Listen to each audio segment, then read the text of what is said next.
Good, boss of YouTube. How's it going, everybody? I got for you guys today a PU Wi-Fi battle because a lot of you really seem to be enjoying my PU showdown session, which is great because I really actually like doing PU.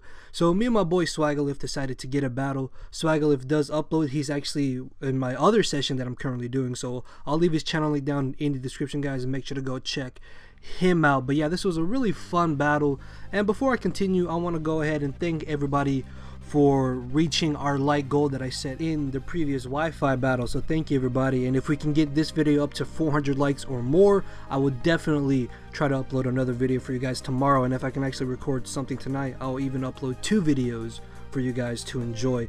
And I know we can definitely reach 400 likes because you guys have not disappointed me yet, which is I don't want to say yet, like eventually we won't reach it, but just thank you guys for showing the video's support is what I'm trying to say. Anyways, I'm rambling on for too long and I apologize about that, but looking at team preview, the biggest threat I saw on Swagilyph's team was going to be that Linoon, just because after a belly drum he can sweep through my entire team, so I really have to watch out for that thing. So he's going to be leading off with his Rampardos, as I'm going to be leading off with my Butterfree, and he's actually going to be fearing the fact that I could be focus sashed, and he's going to switch directly on now into his Noctowl, which I actually forgot about the fact that Noctowl even has Insomnia as its ability, because I believe I've only faced like maybe one Noctowl this generation that I've just been playing PU, and I think I only faced it like maybe 5 times out of my whole time of playing it back in 5th gen.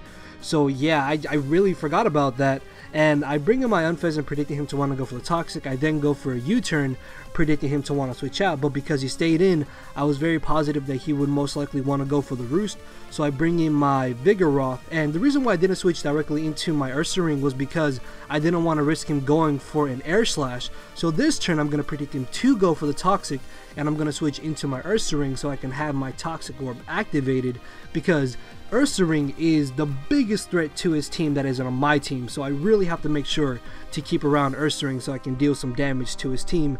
But he actually switches on out into his Grumpig. I don't really know why, but I'm in a position where I can honestly just stay in and go for a Facade. Now I do end up getting a crit, but because I am actually adamant Quick Feet and not Jolly Quick Feet, the minimum damage that the Facade would have done to the Grumpig was 99%, so unless I got absolute minimum damage, that crit did not matter in the slightest.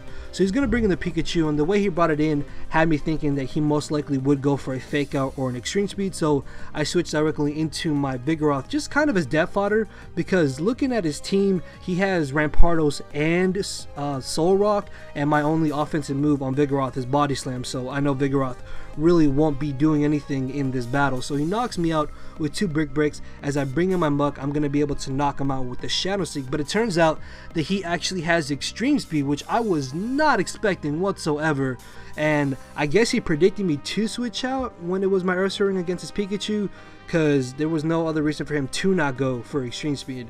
So he's going to bring in the Linoon, banking on the fact that I was actually Choice Banded. Now 9 times out of 10 Muck are usually Choice Banded, at least from my experience, but this Muck is actually Toxic Plate, and I carry both Gunk Shot and Poison Jab just for situations like this, because if I had gone for Gunk Shot and I missed, I would have got swept by this Linoon, but luckily I do have Poison Jab as a secondary stab. I'm able to knock out the Linoon, and his biggest threat is gone. Unfortunately though, he still has that Rampardos, which could definitely be a problem if he turns out to be Choice Scarf. So he's going to bring in the Solrock, and I predicted him to want to go for the Stealth Rocks or try to set up in some way, because I knew he wouldn't go straight for a Psychic, Psyshock, or Zen Headbutt, whichever Psychic move stab he has.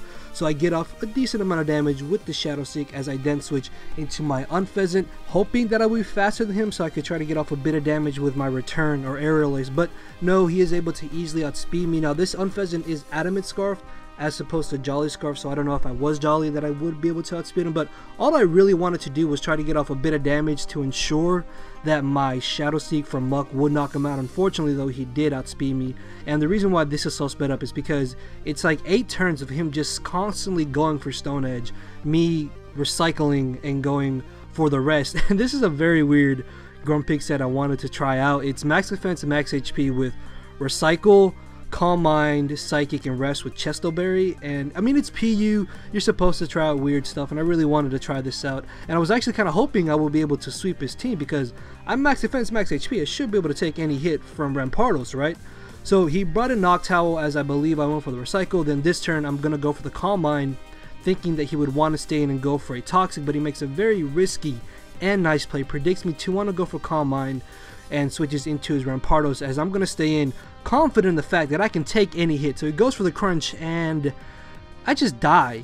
That automatically told me that this Rampardos is definitely sheer forced. And now I can bring in my Ursaring, hopefully outspeed him and knock him out with an Earthquake. And this was actually kind of risky, because if he really wanted to, he could have stayed in, but I don't think Crunch would have been able to knock me out, so I guess him switching out was the safest thing for him to do. And I was honestly in a position where I did not have to predict whatever he would bring in. I could just stay in and go for the Earthquake, because as you see here, he brings in Soul Rock, I knock him out with the Crunch. If he brought in Noctowl, I could knock that out with a Facade. So I'm able to get rid of the Soul Rock, as he now brings in the Noctowl. And I found it a little bit odd that he didn't directly bring in his Rampardos. I thought that he was going to try to wear me down a little bit more with a Toxic recoil. Then he could bring in Rampardos and knock me out with a Scarfed Sheer Force boosted Rock Slide. But as you're about to see, it actually turns out that I'm faster than him, because he later told me that he was actually a Life Orb Rock Polish variant of Rampardos, which means I would have outsped him regardless, and that is going to be the victory in my favor. So yeah, that was a really fun battle. Hopefully you guys enjoyed, and if you would like to see some more PU Wi-Fi battles, just leave a comment down below, and I would definitely try to upload more of these for you guys to enjoy. Now, as I said, if we get this up to 400 likes or more, I will definitely upload another video for you guys tomorrow, maybe even 2. So with that, enjoy the rest of your night and or day. If you missed any of my previous 2 uploads, they are playing on your screen right now, so make sure to go check them out. And yeah, I will see you all soon. So later, everybody.